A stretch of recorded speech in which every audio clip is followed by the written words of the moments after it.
사마리아와 갈릴리 사이로 지나가셨다 이렇게 이야기합니다. 그리고 가다가 한 마을에 들어가셨다고 말씀하죠. 당시 이스라엘 지역은 크게 세 등분으로 나누죠. 남쪽은 유대 지역, 중간에는 사마리아 지역, 그리고 북쪽에는 갈릴리 지역, 이렇게 크게 세 등분으로 나누어졌습니다. 만약에 북쪽 갈릴리 지역에 있는 유대인이 남쪽에 있는 유대 지역으로 가려면 그냥 직선으로 가면, 사마리아를 통과해 가면 빠르게 쉽게 갈 수 있는데 유대인들은 그렇게 안 했다 그러죠. 일부러 둘러갔다는 것입니다. 우리시로 한국시로 말하면 서울서 부산 가는데 그냥 대전, 대구 거쳐서 가면 될 텐데 꼭 동해안으로 해가지고 바닷길 떠서 이렇게 간다든지, 아니면 서해안 길을 돌아서 간다든지, 그렇게 중간 땅, 대전이나 이런 데는 안 바른다, 이런 식으로 했다는 것입니다. 거기는 역사적인 이유가 있었죠. 유대인들은 중간에 있는 이 사마리아 사람들을 사람 취급하지 않습니다. 개와 같이 취급하죠. 그 일은 왜 그랬는가 하면 북쪽 이스라엘이 BC 722년에 아수르한테 정복당하죠. 아수르에 정복당했을 때 이 아수르의 정책은 뭔가 하면 피를 섞어버리는 것이죠. 이 북쪽에 있는 이스라엘 사람들을 아수르로 잡아가고 아수르의 사람들을 거기서 살게 하고, 그게 서로 세월이 지나가면서 서로 통혼을 하게 만들어서 피를 섞는 게 이들의 정책이었습니다. 그러니까 민족성을 없애버리는 것이죠. 마치 한국이 일본에게 점령당할 때 이름부터 바꿔라, 이런 거 하는 것처럼 이름을 바꾸게 하고 문화도 바꾸게 만들고 그렇게 했던 것이 바로 아수르의 정책이었습니다. 그러니 남쪽에 있는 유대인들은 저 북쪽 사람들은 이제 다 피가 섞여가지고 저 순수한 유대인이 아니다, 저 사람 우리가 인정할 수 없다. 안 그래도 남과 북이 나누어 있었는데 그들이 아수르와 섞이는 걸 보면서 그들을 비난하고 조롱했던 것입니다. 근데 그랬던 유대도 BC 586년에 포로로 잡혀갔죠. 그때는 바벨론에게 나라가 멸망을 당합니다. 이 바벨론 조금 달랐죠. 이 바벨론은 쓸만한 유대인들 다 잡아다가 바벨론으로 끌고 갑니다. 그리고 그 땅은 완전히 쑥밭으로 만들어버렸죠. 예루살렘이 폐허가 되고 성전도 폐허가 되고 그 땅이 70년 동안 완전히 벌어진 땅이 되어버린 것입니다. 비로하고 또 못나고 부족하고 그런 쓸모없는 사람들만 남겨두고 대부분은 좀 쓸만한 사람들 다 포로 잡아간 겁니다. 그때 활동했던 사람들, 우리가 잘 아는 다니엘 같은 사람들 있죠. 그 사람은 다 잡혀가서 그 나라에서 활동했던 사람들인 것입니다. 그러다가 그들이 돌아왔는데, 돌아왔을 때는 우리가 잘 아는 것처럼 이 바벨론도 메데 바사에 망하고 고레스가 칙령을 내려서 돌아가게 하는데, 왔던 사람이 그대로 돌아가다 보니까 피가 섞이거나 또 이런 것은 없었던 겁니다. 그러니 여전히 유대인들은 북쪽에 이스라엘 사람들을 취급을 하지 않습니다. 그러면서 북쪽 이스라엘의 수도였던 사마리아 성을 따서 그 사람들 가르쳐서 저들은 유대인이 아니고 사마리아 사람들이다, 이렇게 구분을 한 것입니다. 그러니 그 이후로 유대와 사마리아 사이에는 경계가 심해졌고 BC 3세기에는 완전히 거의 불르시다시피 아주 얼굴도 보기 싫어하고 만나기도 싫어하고 그리고 땅도 밟지 않는 이런 형편이 되었던 것입니다. 그러나 북쪽에 있는 사마리아 사람들도 성경을 믿는 사람들이고 모세 오경도 인정을 하고 또 하나님께 예배하기 위해서 남쪽에 예루살렘을 갈 수 없으니까 자기들 나름대로의 거리심산에다가 거기다가 산당을 만들고 예배 장소로 삼고 우리는 여기서 예배한다, 하나님 여기서 예배 받으신다, 이러면서 주장했던 것입니다. 이런 상황을 예수님이 모를 리가 없죠. 예수님도 유대인이기 때문에 잘 아시는 예수님이 굳이 사마리아를 통과하지 아니하고 둘러가던 유대인과는 달리 굳이 사마리아를 통과해서 다녔던 겁니다. 시간이 없으니까 지름길로 가거나 아니면 혹은 어쩔 수 없어서 가는 것이 아니고 예수님은 의도적으로 사마리아 땅을 통과하신 겁니다. 왜 그렇습니까? 그 성에도 하나님께 구원할 백성들이 있기 때문에, 복음을 들어야 될 백성이 있기 때문에 예수님 일부러 들어가시죠. 우리가 가장 대표적인 예가 누군가 하면 수가성에서 우물가에서 만났던 여인이죠. 그 여인은 역시 유대인 남자가 접근한 걸 보면서 놀랐지만 예수님 거기에 찾아가서 물을 매개체로 생수를 이야기하시고 그에게 영원한 예배 처소를 이야기하시고 어떤 예배가 하나님 받으신 예배인까지 대화를 이끌어 가시던 겁니다. 그러니 그 여인이 아무도 없는 대낮에 물길로 왔다가 거기서 예수님을 만나게 되고 그 물동이를 버려두고 마을로 뛰어들어가서 내가 메시아를 만났다고 외쳤던 이런 놀라운 일들이 이 사마리아 성 안에 일어나게 된 것을 보게 되는 것입니다. 그런 의도로 예수님이 이번에도 예루살렘에 가시면서 굳이 사마리아와 갈릴리 사이를 통과해서 사마리아 땅에 속한 한 마을에 들어가셨다고 이야기합니다. 아마도 여기 사마리아와 갈릴리 사이라고 하는 거 보면 뭐 경계정쯤 되는 곳이 아니겠는가 이런 생각이 듭니다.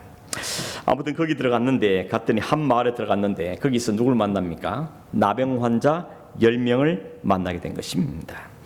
나병 환자들이 예수님이 온 걸 보고는 멀리 있어서 소리를 크게 질러서 외치죠. 예수 선생님이여 우리를 불쌍히 여겨주십시오 라고 이야기합니다. 나병은 그 당시에 하나님의 저주로 받은 병을 알았기 때문에 또 사람들 가까이 가면 옮기기도 하고 그런 병이기 때문에 가까이 갈 수 없으니까 멀리 있어서 이야기하는 거죠. 아마도 예수님에 대한 소문을 들었을 것입니다. 예수님을 향해 뭐라 부릅니까? 예수 선생님이여. 예수님도 랍비 중에 한 사람, 엘리야나 선지자처럼 이렇게 능력도 행하는 병도 고친다 그러니까 그분에게 외치면서 우리 병도 좀 고쳐달라 하는 그런 마음으로 예수님께 소리를 지르고 있습니다. 16절을 참고해 보면 이 10사람 중에 9명은 유대인이고 한 사람은 사마리아인 것으로 우리가 알 수가 있겠습니다. 그 마을에는 유대인 나병 환자나 혹은 사마리아 환자나 같이 있었던 것 같죠. 10명이 같이 몰려다니면서 예수님을 보고는 그 예수님께 소리 지르는 걸 보면 여기에는 유대인이나 사마리아의 구분이 별로 없이 있었던 동네인 것 같이 보입니다. 왜 그렇겠습니까? 차별이 있을 수가 없죠. 너도 나병 환자, 나도 나병 환자, 저주받은 병에 걸렸는데 거기서 무슨 유대인 따지고 사마리아 따지고 그럴 계제가 아니었을 겁니다. 우리가 차별이라는 것은 언제 생기는 겁니까? 나랑 너랑 다르다 생각할 때 차별이 생기죠. 너랑 나랑 다르다. 나라가 다르고 태어난 곳이 다르고 지역이 다르고 혹은 얼굴색이 다르고 남자 여자가 다르고 혹은 가진 것도 차이가 나고 다르고 그러다 보니까 나랑 너랑 경쟁하고 비교하면서 내가 좀 더 낫다, 네가 더 낫다 하는 이런 차별과 경쟁이 생겨지는 것입니다. 그런데 너나 나나 할 것 없이 다 나병 환자다, 저주받은 병자다. 그러면 거기서는 좀 잘 사는 것, 좀 많이 가진 것 아무 소용이 없죠. 어디 태어났냐, 사마리아 출생이냐, 유대인이냐 그 의미가 없는 것입니다. 그냥 자기들이 저주받은 그 병 때문에 고통 중에 살고 있기 때문에 그 저주 아래서 살면서 거기서 뭘 더 잘났다, 못났다 그런 차별이나 경쟁이 있을 수가 없다는 것입니다. 돈이 많다고 해도 저주받은 나병 환자고 돈이 없어도 나병 환자고 높은 자리에 앉았다도 나병 환자고 그러니 거기서 뭐 자기를 내세우고 하는 것은 있을 수가 없는 상태인 걸 보게 되는 것입니다. 성경에 왜 이 나병 환자가 자주 등장하는가 하면 우리가 영적인 상태를 보라는 것입니다. 하나님 앞에서 죄로 인하여서 저주받을 수밖에 없는 아니 저주받은 우리의 존재 자체를 알라는 것입니다. 우리가 하나님께 죄를 지어서 저주받은 인간임을 안다면 그 앞에서 뭘 잘난 것 내세울 것이 사실은 없는 것이죠. 이렇게 말한 저부터도 반성해야 할 부분이지만 남들이 보면 좀 마음에 안 들면 우리 기분 나빠하고 또 비교하고 차별하고 이런 것들이 우리 안에 있지 않습니까? 그러나 하나님의 정직하게 내가 얼마나 죄인이고 얼마나 추구해야 존재이며 얼마나 저주 아래인 존재를 생각한다면 참 내가 이게 다른 사람에 대해서 뭘 한다는 게 참 부끄러운 일이 아닐 수가 없는 것입니다. 그래놓고 또 돌아서면 또 다른 사람에서 말을 하죠. 이러쿵저러쿵 마음에 안 든다고 하기도 하는 것입니다.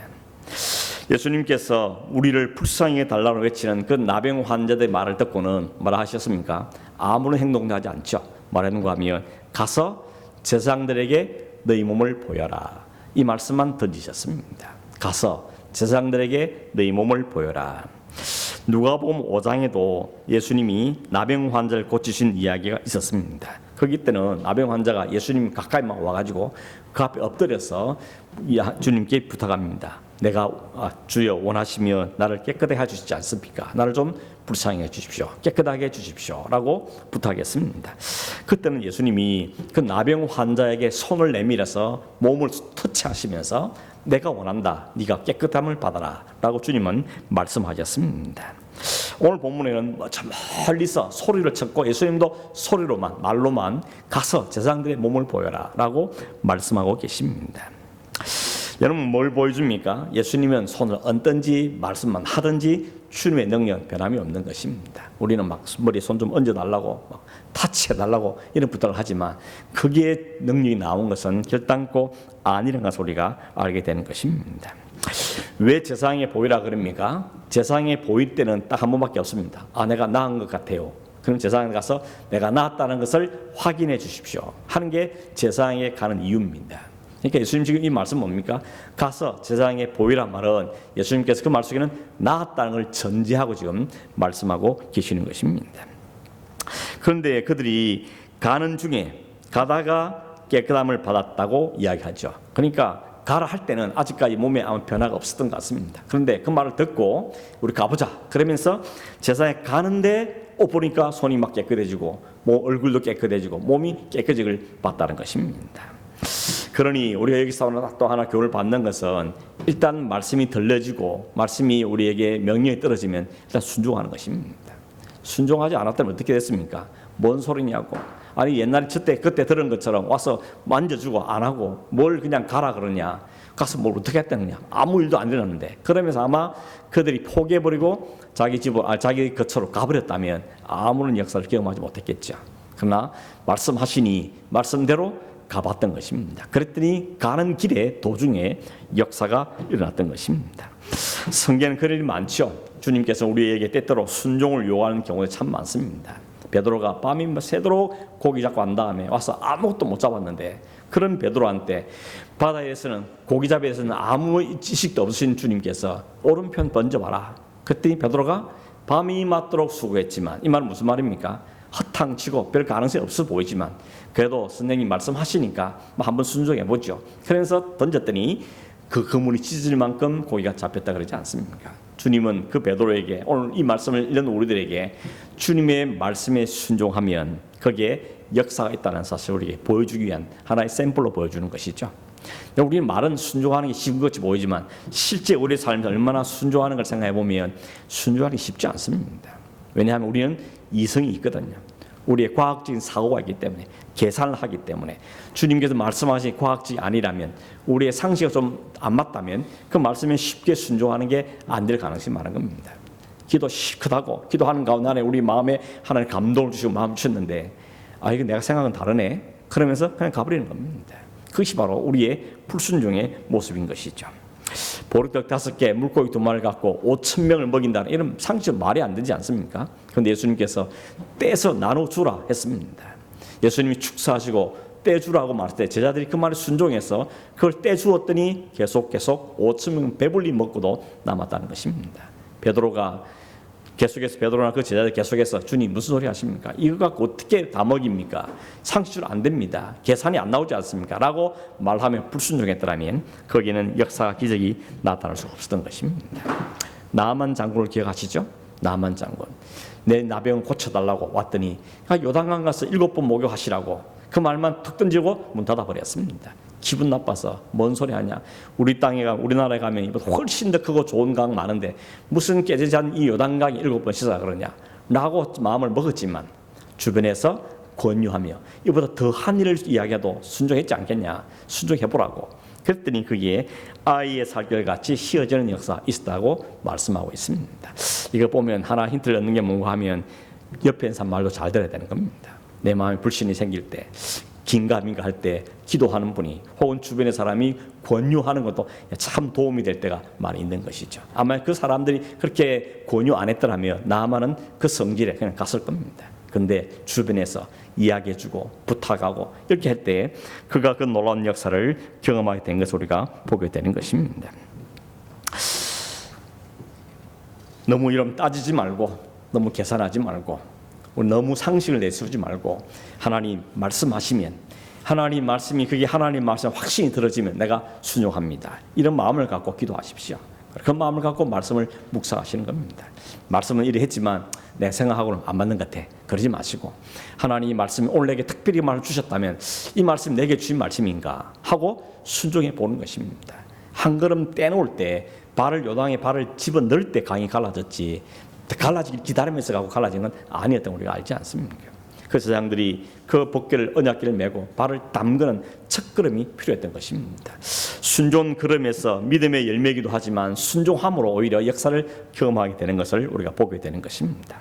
아무리 사람들이 믿음으로 행했든지 안 했든지 어쨌든 말한 대로 갔더니 그들이 가는 길에 낫게 되는 놀라운 일을 경험하게 됐습니다. 얼마나 좋았겠습니까? 막 소리만 쳤는데 그 말 가보라 하니까 갔는데 나아버린 것입니다. 그동안 이 나병 때문에 얼마나 불편하게 살았습니까? 얼마나 기가 죽고 살았습니까? 가족과 가까이 가지도 못하고 얼마나 의기소침한 내 인생을 이렇게 살아 뭘 할 것인가 이렇게 절망 속에 살아왔는데 그들에게 놀라운 은혜가 그에게 부어진 것입니다. 예수님을 만났고 예수님 말씀대로 했을 때 순종했을 때 그들은 나음을 얻게 되는 엄청난 열매를 결과를 걷게 된 것입니다. 여기서 여기까지 하고 끝났으면 좋았을 텐데 성경 거기서 한 걸음 더 나가죠. 그 낫고 난 사람들 10명의 환자의 반응이 둘로 나뉘었다고 말합니다. 둘로 나누었지만 5대5로 나눈 게 아니고 9대1로 나누어졌습니다. 10명의 환자 중에 9명은 어떻겠습니까? 세상에 갔겠죠. 근데 한 명은 어떻겠습니까? 가다가 세상에 가지도 않고 그 길로 예수님께 돌아왔습니다. 그리고는 예수님 앞에 나와서 자기가 낫게 된 것을 고백하고 예수님에 감사하고 그 앞에 엎드렸다는 것입니다. 그리고 하나님께 영광을 돌렸다고 이야기합니다. 여기서부터 차이가 나기 시작하죠. 이들은 이게 하나님께 영광을 돌리기이다. 저분을 통해서 하나님이 우리에게 은혜를 준 거다 생각하고 하나님께 영광을 돌리면서 그 일에 쓰임받고 그 일을 통해 역사하신 주님의 발 앞에 엎드려서 감사를 표현하고 있습니다. 예수님 묻죠. 10사람이 다 객관을 받지 않았냐? 9은 어디 있느냐? 왜 이 이방인만 와서 하나님께 영광을 돌리느냐라고 말합니다. 세 가지 말을 하죠. 10사람이 다 객관을 받지 않았느냐? 9은 어디 갔냐? 그리고 이 이방인만 하나님께 영광을 돌리는구나 라고 말하고 있습니다. 여러분 10명이 다 객관을 받았다는 것은 어떤 면에서 하나님께서 은혜를 10명이 다 줬다는 것이죠. 하나님 은혜는 우리 모든 사람에게 주어진 것입니다. 온 세상에 하나님의 은혜가 덮여 있죠. 하나님 일반적인 은혜가 모든 사람에 덮여 있습니다. 그리고 그 속에 일반적인 은혜 가운데 하나님의 특별한 은혜도 그 안에 다 담겨 있지 않습니까? 근데 믿음을 가진 사람들은 그 놀라운 일반 세상 삶 속에서 특별한 하나님의 역사를 보게 되죠. 그게 믿음의 역사입니다. 그런데 9명은 대부분의 사람들은 그 은혜를 안 받아들이는 것이죠. 그냥 우연히 됐거나 아니면 나타난 결과에만 기뻐하지 이 일을 행하신 이에 대해서 감사할 줄 모른다는 겁니다. 그게 바로 9명의 태도입니다. 오늘도 그렇죠. 많은 사람들이 같은 말씀을 듣고 하나님 살아있으면 우리가 체험한 삶을 불구하고 못 깨닫습니다. 듣지를 못합니다. 보지를 못하는 것이죠. 그래서 그냥 자기가 나음받은 그것에만 기뻐하고 즐거워하지 그 일을 행하신 분에 대해서는 관심을 가지를 않는다는 걸 우리에게 보여주고 있는 것입니다. 특별히 구분해서 이 이방인만 왜 하나님께 영광을 돌리냐라고 말하면 그 이방인이 사마리아 사람이었던 것이죠. 어떤 사람입니까? 소외된 사람들, 저주받은 사람들, 유대인들 하여간 지적받은 사람들, 비난받는 사람들, 사람 취급도 못 받는 사람들, 오히려 그 사람이 받은 은혜가 더 커서 그 은혜를 하나님 와서 오히려 감사하는 모습을 우리에게 보여주고 있는 것입니다. 이 말씀에 드러난 한 가지 분명한 사실은 나병이 나은 것이 하나님의 기적인 것은 사실이지만 그러나 그 기적을 체험했다고 그가 구원받는 자리까지 가는 건 아니라는 것을 보여주는 것입니다. 그럼 사실 솔직히 말하면 기독교 아닌 종교에서도 기적이 있죠. 병이 낫기도 하고 기적들이 일어납니다. 그러나 그 기적이 우리를 영원한 생명을 보장하느냐 그건 아니라는 걸 우리 보여주는 것입니다. 그런 면에서 오히려 예수님은 기적을 막 행하기보다는 오히려 말씀으로 하시는 것을 보게 되는 것입니다. 이 사람들은 병과 고통과 그동안의 좌절스러운 삶에서는 구원을 해방을 받은지 모르지만 하나님이 그리스도의 진짜 수고시 되던 참된 영원한 생명 그 생명은 얻었다고 말하기가 어려운 것입니다. 이것은 하나님의 기적을 수없이 체험했지만 결국 멸망을 초래했던 이스라엘 사람들 바리새인들, 서기관들 이런 모습도 여전히 우리에게 보여주고 있는 것입니다. 이것은 오늘도 마찬가지입니다.